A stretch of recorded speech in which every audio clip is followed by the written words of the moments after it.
Podcast Answer Man, episode number 143.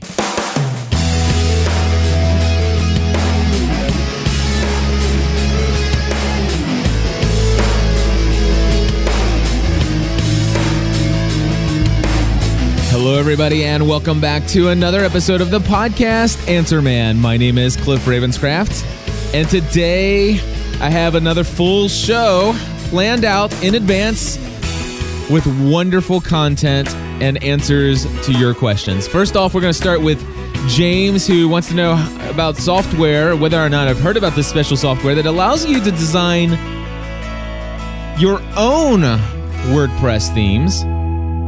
That's right, design your own WordPress themes, even though you may not be good at coding. And of course, Brad wants to ask a couple questions about why I use some certain hardware in my sound setup. He also asked about, building an audience, my thoughts on building an audience before you launch a podcast. Multiple Twitter accounts. Steve McQueen's going to talk about the podcasting applications on the Android system for the phones. Steve from Down Under just wants to call and give us a little message. And Dave Dufour has a question about content or podcasting directories. And so we have a lot of things to cover. If any of that sounds interesting to you, you may want to stick around for the full show. So to start things off, we are going to turn immediately over to James. Hi, Cliff. This is James from 3amministries.org. This is for Podcast Answer Man. I'm doing my weekly call-in question/comment. When you and I were upgrading and working on my website, I asked you about theme design and that kind of thing, and we didn't talk much about it, but the other day I found a piece of software called Artisteer 2, and you can use it to make WordPress themes. The thing that I've discovered, though, is that I can create a theme and then just use the single one or single2.php, and you put those inside of one WordPress theme, because the new version of WordPress allows you to create code so that each particular show, for example, you have a bunch of different shows. Each show can have a different look on its page based on its content. I was just wondering if you knew about this software or had checked it out, because I was really blown away, because I'm not a code person, I'm a visual person, and it's hard for me to just think code and know what it's going to look like. But Artisteer is almost 100% visual in terms of its creation and editing. So anyway, if you didn't know about it, I thought you might like to know. And if you did know about it, I'd like to get your thoughts on it and see if you had any kind of interaction with it and what your experience was. Keep up the great work, man. You're so awesome. And love listening, and I will talk to you soon. Bye. James, thank you so very much for your awesome question. And I'm going to tell you that when your audio came in a couple weeks ago, it sounded something like it would be something very interesting to me. Of course, I do have a theme that I use that I like a lot, that I've used for pretty much most all my clients, with very few exceptions. And I really like the Revolution themes that I've been using, but I do like this idea of being able to go in and generate my own custom theme based upon the things that I like. And I've certainly picked up some skills with Photoshop and creating my own custom headers and banners and images and stuff like that. I think that there's a lot that I could probably do by using a program such as Artisteer. So you actually called this in a couple weeks ago. I looked at the software. In fact, I downloaded the software. It is sitting on my folder here somewhere, on one of these folders on my desktop.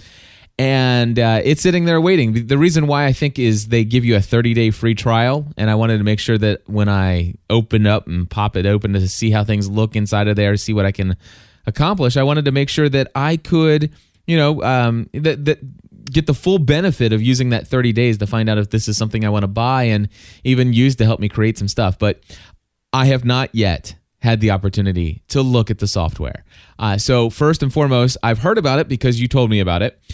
Second of all, I've not yet used it. Now, you mentioned the fact that you can do certain, different looks for different pages.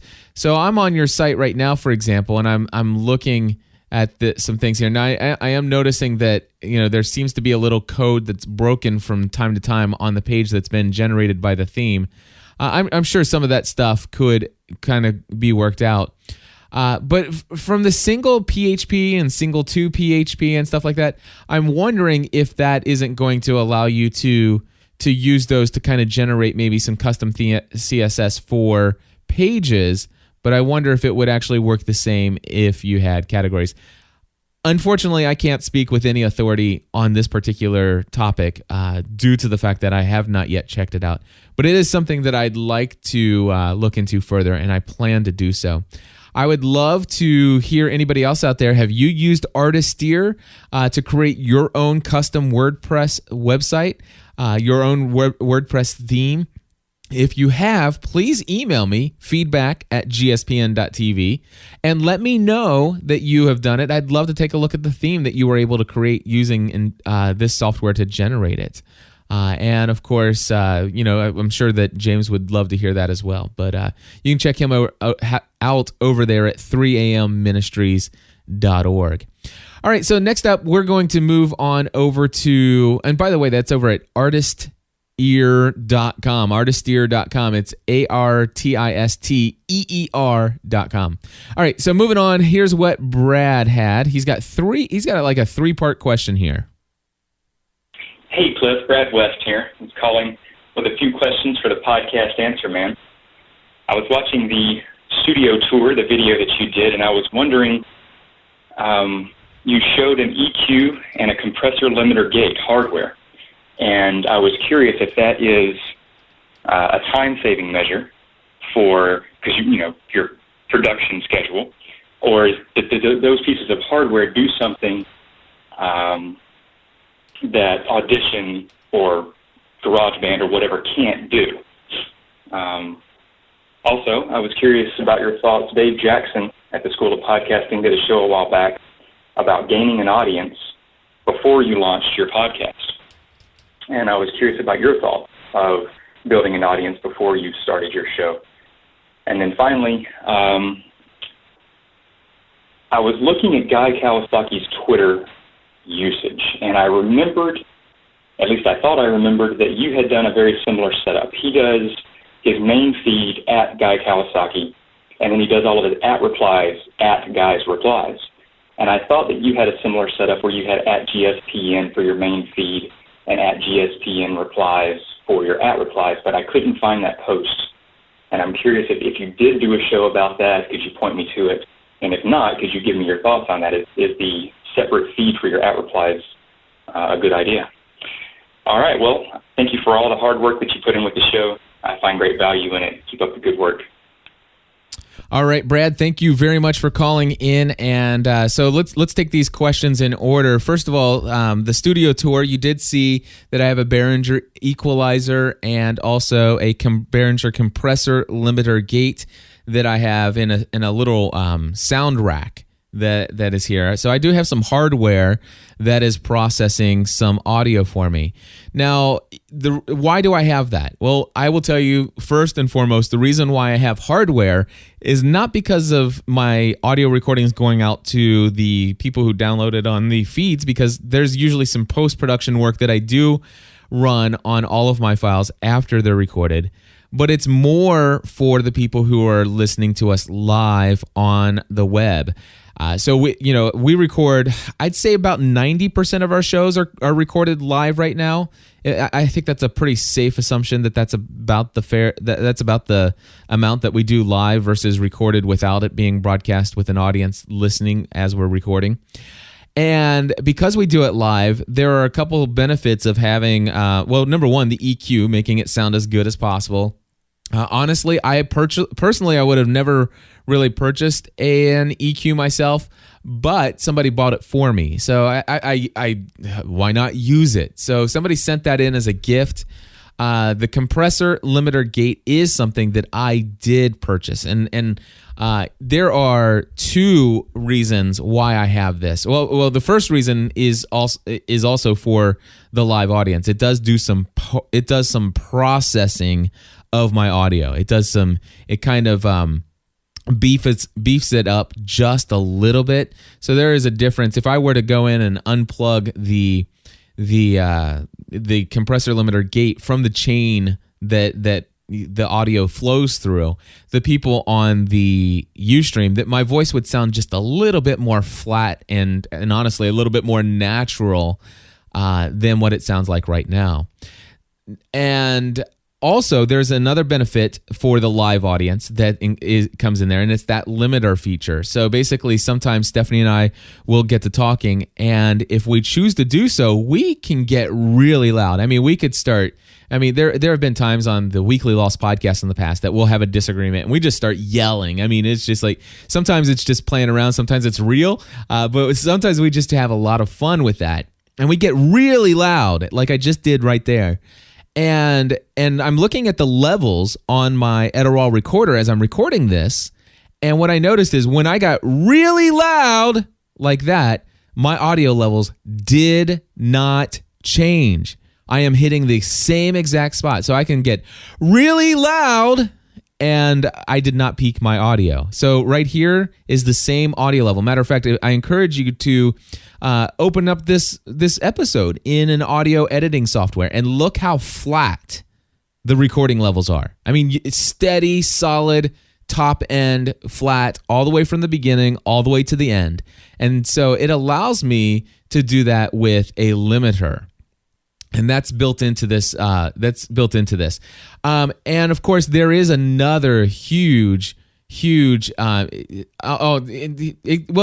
compressor does a little bit more than just the limiting. James says he's done that. He says that's with the limiter. Limiter does limit the decibel lane on the other end, but also the compressor does compress it down. But the compressor also adds volume and depth to the audio. It does a whole lot of stuff. If you just go to go look online for a compressor limiter gate, and it doesn't matter which one you look for. It really doesn't. And simply go to a manufacturer's website, and almost every one of them will have a support section and download section, and you can download the PDF of the manual of any of these compressor limiter gates. And I encourage you to go through and read about the functionality of what these things do. But the gate is one thing that is definitely necessary for me. Definitely necessary for me, even in my recordings. And let me see if I can demonstrate that for you here.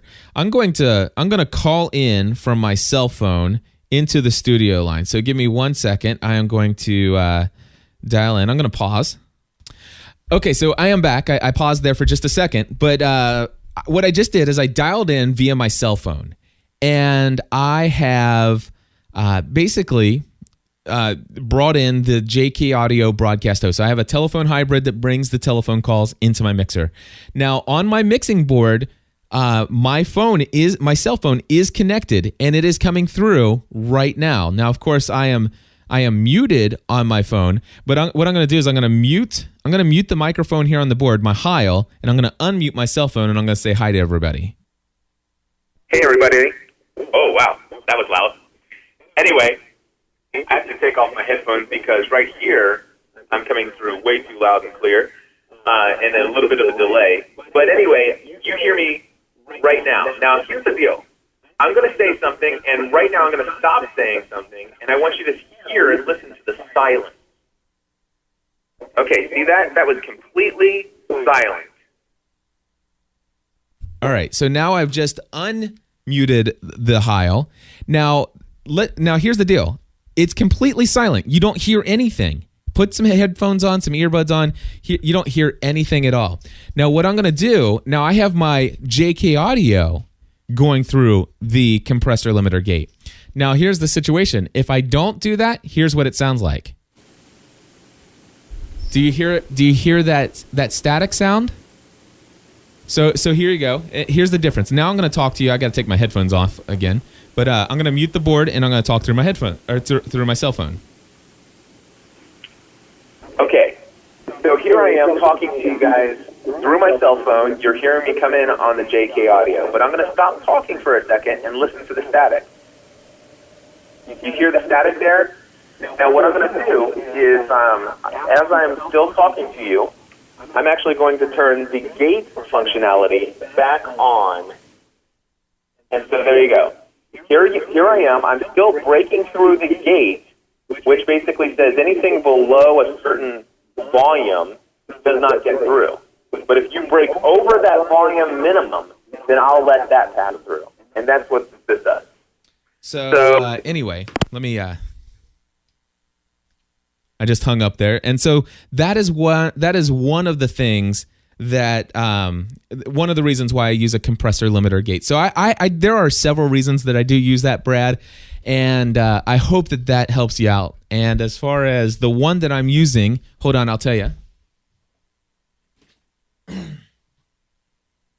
All right, it is the let's see, I use the Behringer Multicom Pro XL MDX 4600. In fact, I have another one boxed up sitting here right in the studio, getting ready to go out to another client. So it's the one that I use. It's a 4-channel, and it does a wonderful job for me. So anyway, thanks for that question. And then moving on, Dave Jackson talking about building an audience before launching a podcast. Now, I've not heard that material coming from Dave, but I certainly agree with the principle there. Matter of fact, I had an audience before I launched my first podcast. Now, I did not do that intentionally, but it was the natural occurrence for me. So the Weekly Lost podcast, I had already gained several hundred, if not several thousand people on a regular basis who were reading blog posts about the TV show Lost that I was actually doing. I was posting my theories and screen captures and all kinds of other stuff on my blog back in the day over at ravenscraft.org. And I noticed that as soon as I started blogging about the TV show Lost, my daily hits on my website just went through the roof. And so when I actually launched the very first episode of the Weekly Lost podcast, which was back then called the Generally Speaking podcast, but when I launched that first podcast, we had a few hundred people subscribe to that, or subscribe within the first week. And those people told other people who told other people. And of course, we did some other things to build our audience that were very strategic. And, before we knew it, we had about 14,000 subscribers to that podcast. So now, as far as that strategy and that formula, can it work for everybody? I'm not going to say that it will. In fact, I know for a fact it doesn't work for some people. There are a lot of people who have tried to mimic some of the things that I've done.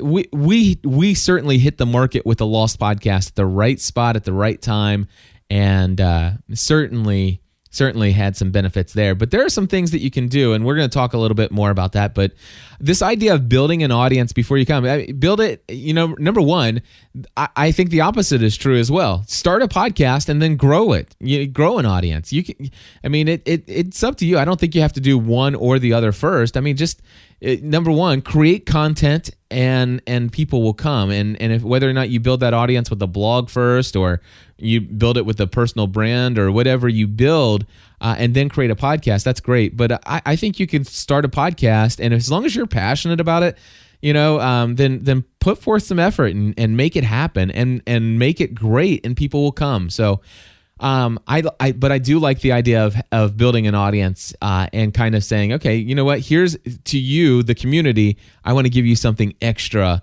and above and beyond what I've done so far, and we're going to launch this podcast. And so, yeah, I like that idea. And if I would assume that maybe that's some of the things that Dave Jackson's talking about. I'd love to hear more of anybody else's thoughts and experiences with having an audience before you launched your first podcast, and what you feel like that has meant to you. As far as the multiple Twitter accounts, you guys can follow me on twitter.com/GSPN. That is my main Twitter account. Do I have more? I sure do. I have one called twitter.com/Lost Podcast. That's just for the Lost Podcast. I did that specifically because I knew that there is going to be a ton of people who might be interested in what I have to say about Lost, but aren't interested in all the other stuff. And I want to make sure that they don't get bored by all the other stuff and then miss out on the important Lost-related content that I put on Twitter. So I created that. The other thing is, I also have if you go to twitter.com/followgspn, seriously, go there, twitter.com/followgspn. And if you go there, as a matter of fact, let me see what it says. Twitter.com/followgspn. I'll read to you my profile. It says, my real Twitter ID is GSPN. I only use this account to send @replies on searches. So basically, I only use this account for sales and marketing. And what I'll do is I'll do a Twitter search for Heil PR40, or I'll do search for podcast equipment. And if those phrases show up on Twitter and people are talking about, man, I wish, I found a really great price on the Heil PR40, and they show a price that's higher than mine, then I'll send, matter of fact, let me give you an example. In reply. Let's see here. I just tried in vain to record a podcast on equipment which died 10 times mid-show. So that was on December 16th, 2009. This person wrote, that's okay. I just tried in vain to record a podcast on equipment which died 10 times mid-show. And so what did I do?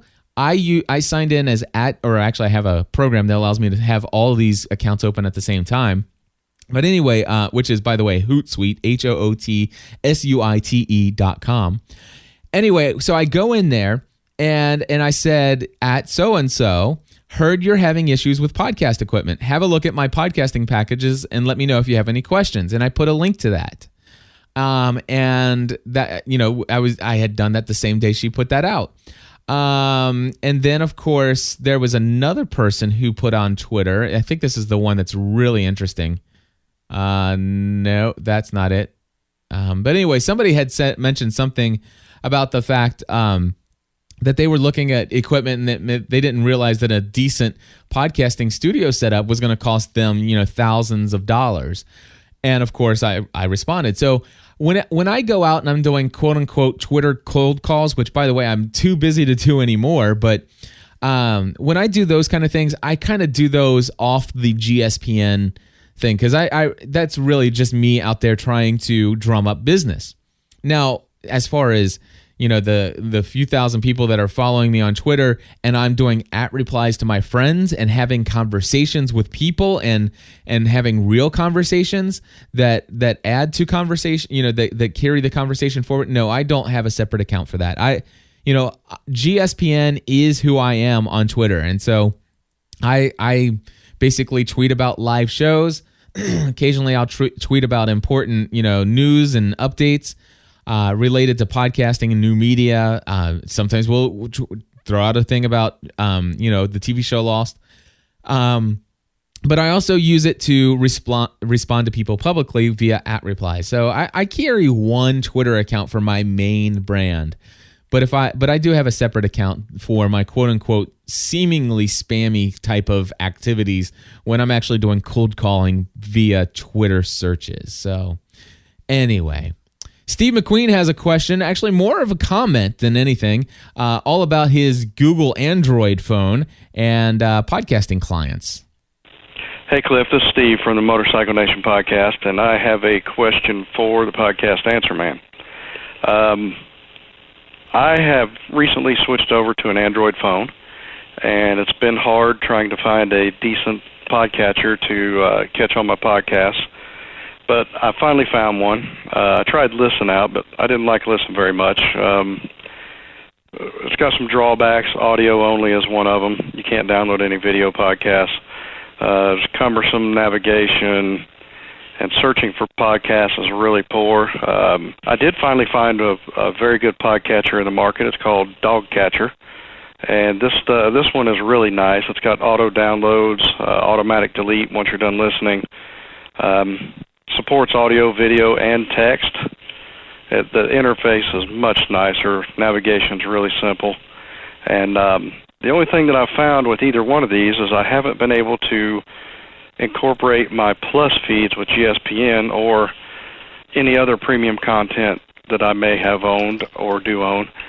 But if you could please tell us how we could get premium content, not just from GSPN, but for those out there who subscribe to other podcast premium content, if you could tell us how to get that into the Android phone, that would be a huge help. So keep up the great work, and just hope everything is going well, and I look forward to hearing your reply. Thanks. Bye. All right, Steve, thank you so much for your question and the review of Dogcatcher, a podcasting client that I had not heard of until Steve called this in a couple weeks back, and he and I have talked about it. He really likes this software, obviously, as you can tell. I've looked at the Listen application on the Android. It looks decent enough, and certainly anything that allows you to directly subscribe to content on your phone and will download the content on your phone and keep it on your phone without having to hook it up to a computer. That's amazing. It's awesome. And it's light years beyond what the iPhone will allow you to do. And which is kind of frustrating. But I'm excited about that. So Listen is one application. The other application he's talking about is something called Dogcatcher. Now, your question, however, is how can you subscribe to premium content? Well, Steve, unfortunately, I don't have a Google Android phone, and I've not used either of those. And also, the way each person who has premium-only content, the way that's carried out and the way it's done, I'm sure, is done different ways. In fact, I have a very unique way. And the reason why I know it's unique is because I personally built the way that I did it from the ground up. I just did a webinar explaining the behind the scenes of how I do Premium Plus membership and why I do it and why I chose to do it and stuff like that. You can read up about the details over at podcastanswerman.com/online training. And if you have any questions about that, email me, feedback@gspn.tv, and I'll respond to any questions you have about it. But anyway, for the people who are gspn.tv Plus members, I personally work with them one-on-one to get them set up with access to the premium membership-only content from GSPN. And it's something that I prefer to handle on a one-on-one basis versus just throwing the information out there. And the reason why is because there is a security concern for the way that it's done, and I want to make sure that the folks who are premium subscribers, they understand that, if you do it this way, it's certainly going to give you access, but it can potentially give everybody access to the premium member only content using your access, which could, ultimately, if it gets out in the wrong places, could get you your account suspended. Not like I'm suspending it, but the system that I use will suspend the account when it sees that too much traffic is coming off of one person's RSS feed. A little complicated there, and besides, the way that I do it probably is not going to work for other folks. So if you have a Google Android phone, or if you have a Zune, for example, if you have a Zune, it does not support password protected directories.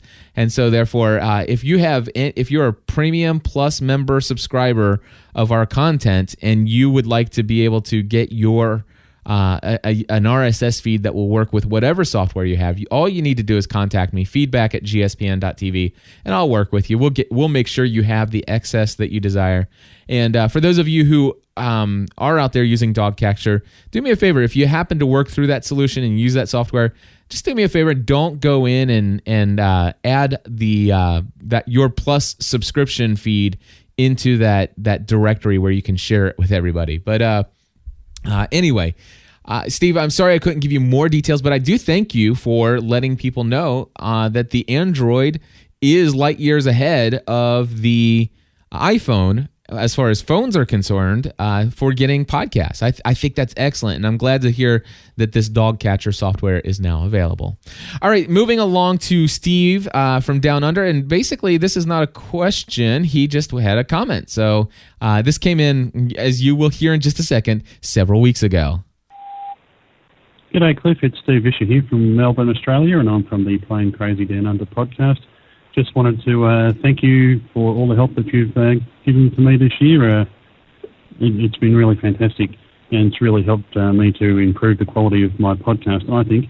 So I just wanted to wish you and all the listeners of GSPN.TV a very Merry Christmas and a safe and prosperous New Year. Take care. Bye-bye.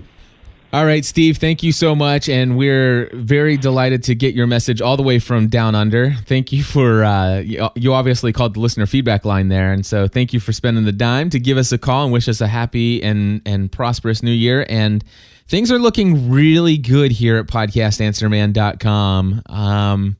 Yeah, very blessed. In fact, I'm going to tell you a couple of weeks ago, or not even a couple of weeks ago, last week, I put a status update out there on LinkedIn, Twitter, and Facebook. Said, hey, I just had the biggest blessing ever, a real dream come true for me. And, I couldn't explain exactly what that dream come true was at that time. But I said, just know this, it is significant, this dream come true for me. And I can now share it. I'm not going to share it here. It is going to be in episode number 450 of Pursuing a Balanced Life, which will be recorded by the end of this weekend. So could be as early as tonight, could be sometime, before the end of this weekend. It'll be online Monday morning for sure. And just be on the lookout for episode number 450 of Pursuing a Balanced Life. You can find it at pursuingabalancedlife.com. And I'm not sure of the title, but it'll probably be like My Dream Come True, something like that, or Dream Bigger Dreams. I don't know. But anyway, check it out. 450 Pursuing a Balanced Life. All right, one final question, and we're going to wrap things up here. And this question comes in from Dave Dufour. Hi, Cliff. This is Dave Dufour with Theater Geeks and Creative License Podcasts. I have a question that came up in the chat room, and you asked me to send it along. The thought I had was that I've been reading some books on podcast promotion and other things that give some information on what helps in terms of boosting those numbers. And one of the things that's mentioned, of course, are podcast directories, and there are a lot of them online. And I'm pretty good at sort of sorting out in general what seems to be a legitimate list or something that seems to be, kind of outdated, etc. But I wanted to know what your feeling was on the usefulness of these. For example, I recently added my podcasts to podfeed.net, and that one appeared to be a little bit more current and perhaps a little more powerful. And I at least imagined that I saw a slight bump in downloads from that, but since then it's kind of gone back to more or less to normal. So I don't really know what to expect, if I should expect anything from lists, if it's or from directories, and if that's something that I really ought to worry about. My numbers are really low at this point, just starting out, and I guess my first thought is that consistently good content is probably what's going to win the day eventually. And so I'm kind of focusing on that. But, what else can I do? Directories are something that, I'm into iTunes, and which is, of course, kind of the big daddy in many ways. But there are others, and I just wanted to know what your feeling on these was, and if you had some specific ones that you would recommend. Thanks, Cliff. Alrighty. Thank you very much, first and foremost, for that audio feedback, Dave. It's great to hear you in. It seems like I think you've been in several shows weekly. I appreciate all the questions.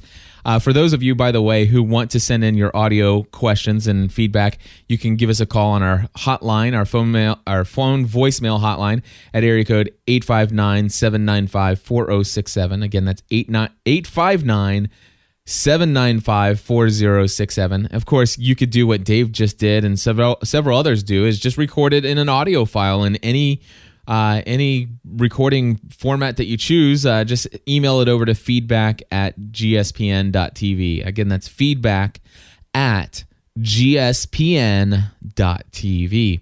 Now, to get to your question about directories, I just want to say, first and foremost, I believe directories were very important. Podcasting directories were very important back in 2005, in 2006, and maybe even in 2007.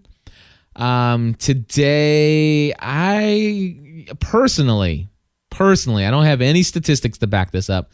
Personally, I think that really there's not a whole lot of value in me spending a lot of time entering my stuff into a lot of other directories. Now, let me share a couple things. Number one, you must be in iTunes.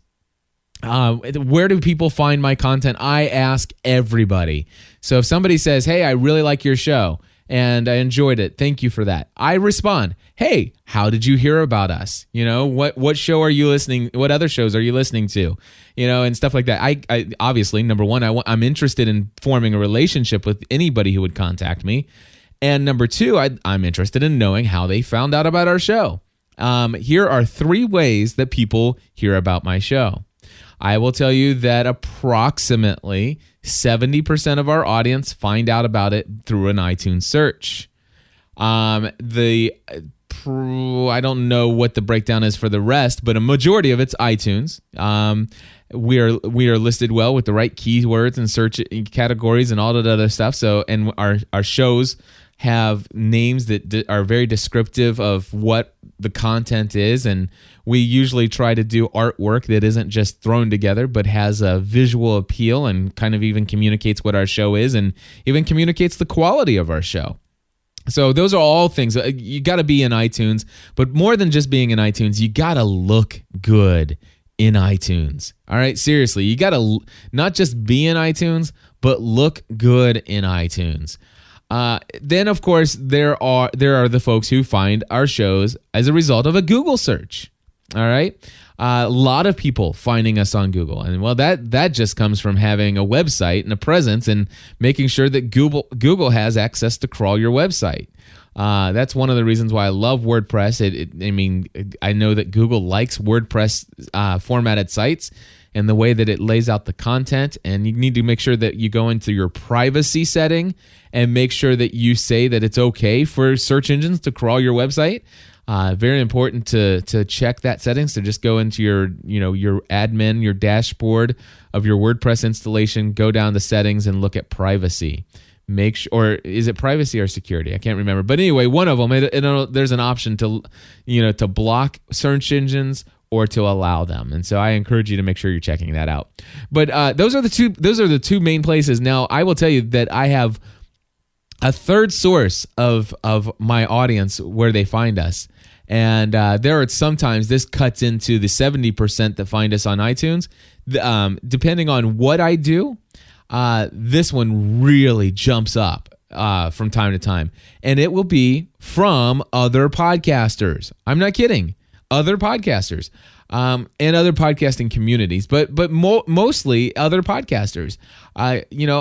I never did this intentionally, just like, man, I'm going to develop a relationship with so-and-so because a relationship with them could mean a lot of new listeners. That was never really the intended reason for developing some of the relationships that I have. But obviously, as somebody who is so diehard devoted to the passion of podcasting, I connect with a lot of podcasters, and I try to do things that benefit those people, share with them things that I know and learn. That's why we've got 143 episodes here now of Podcast Answer Man. And what happens is those people just naturally start talking about Cliff Ravenscraft and his network of podcasts. Father Roderick and I now are doing a podcast together called the Biggest Loser Fan Podcast, and he has a show called he's just renamed it now and did another rebranding to The Break with Father Roderick. It used to be his daily breakfast podcast. He's got literally thousands of people who subscribe to that and that are loyal, devoted fans to that show. And I'd say probably out of the last 10 episodes, my name has come up in probably 5 or 6 of those episodes. Now, does that make me excited? Absolutely. Is that why I have a relationship with Father Roderick? Absolutely not. But I will tell you that just networking and being in community with other people around your same interests and passions is going to do for you more in the long run than spending a lot of time inserting yourself into a ton of directories. Now, if you have a very niche topic, all right, and stuff like that, then it may make sense for you if there is a directory out there to get listed on that directory. So if there was if you were a medical health and fitness podcast, if they had a health and fitness podcast directory, you better be in it. Absolutely. I mean, can I guarantee it's going to give you in return? No. But what's it going to take for you to get into the directory? Nothing. And you know what? The directory is only going to be as popular as the people who promote it. So, are you going to promote that you're in that directory? Hey, check out some other shows and that are in the health and fitness. Head over to healthandfitnesspodcastdirectory.com. It's really tough for these podcast directories to get the word out unless they require to be in the directory that anybody's in the directory must put some kind of promo in there or at least something. And then, of course, it's like, wow, now I need to promote a brand other than this one. And what if I'm in multiple directories? And what if and there's multiple requests for me to put promos in? And then there's all kinds of questions about that. But back in the day, Podcast Pickle, Podcast Alley. Today, I think there's still I'm going to get the folks over at Blueberry. They're going to be coming in for Podcast Answer Man soon, and got some exciting talks that I'm going to be having with them to kind of just see what they're up to over there. Matter of fact, I've got on the schedule now. I'm going to be talking with my good friend Angelo, who is the creator of the PowerPress plugin for podcasters. You guys know I've publicly been on the record ever since the beginning of podcasting, at least my venture into it, that I'm not a huge plugin fan, all those all-inclusive plugins, but I do know Angelo, and I know his heart and his desire to help podcasters.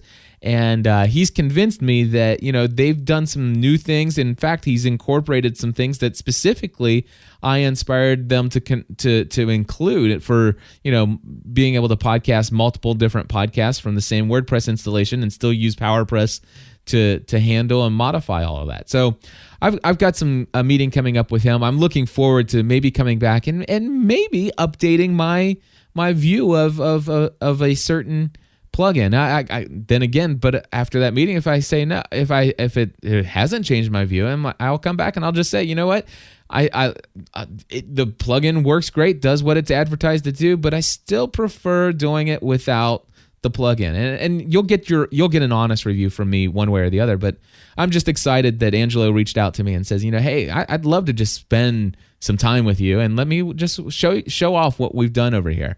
And that's going to be good stuff. So I'm looking forward to it.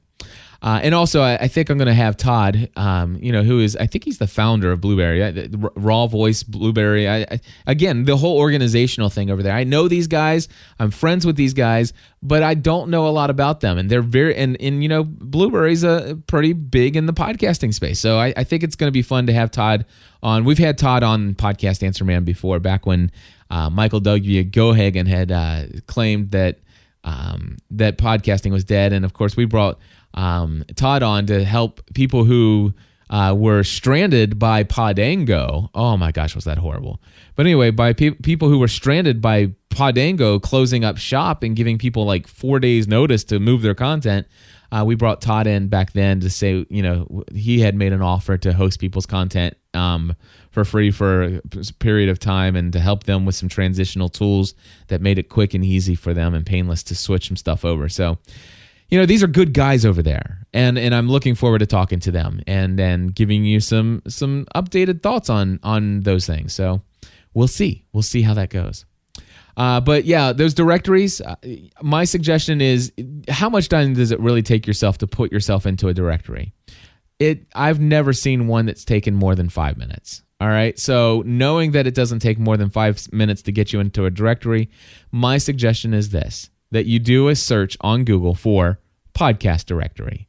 And then what you do is let's say you take 1 hour, 1 day, and you put yourself in as many podcast directories as you can in that 1 day. And then you just let it go. You're in there. That's the important thing. You're in there. And for me, I have 24 different podcasts.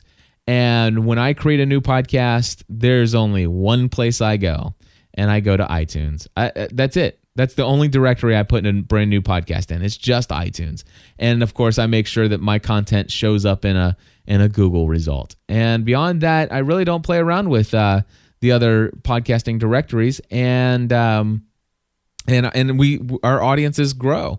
Now, the other thing you mentioned, you said, been doing it, you're relatively new, and your audience is pretty small right now. You really want to grow your audience? I'm going to tell you how to do that. That is, get to know, I don't care how many listeners you have, get to know the first and last name and a minimum of one other personal fact about that person. First, last name, and one other personal fact. And that other personal fact isn't their email address. That other personal fact is, what do they do for a living? Are they married or single? Do they have kids? What are their kids' names? Where'd they go to school? Some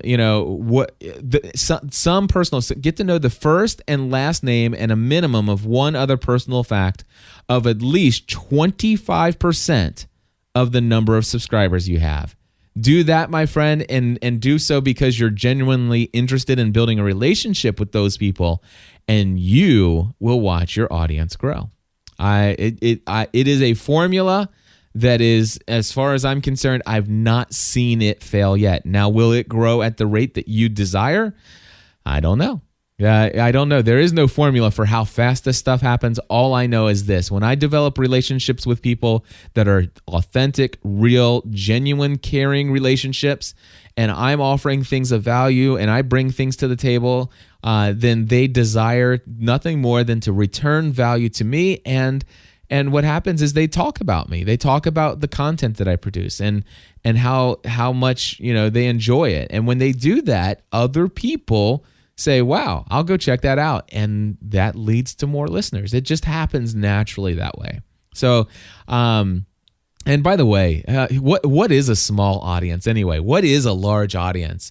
And of course, that may only matter if you have some kind of direct, desire to monetize your content, which, by the way, isn't, and I'm not saying that that's you, Dave, but now I'm just getting into the philosophical, what is an large audience? But seriously, though, I mean, why are we into this thing? The greatest thing about podcasting is it's about passion. It's about a niche topic. It's about a special interest and connecting with other people around that interest. And hopefully your personal brand, your business brand, your hobby, I hope at the first and foremost that relationships are the critical ingredient that make this stuff fun.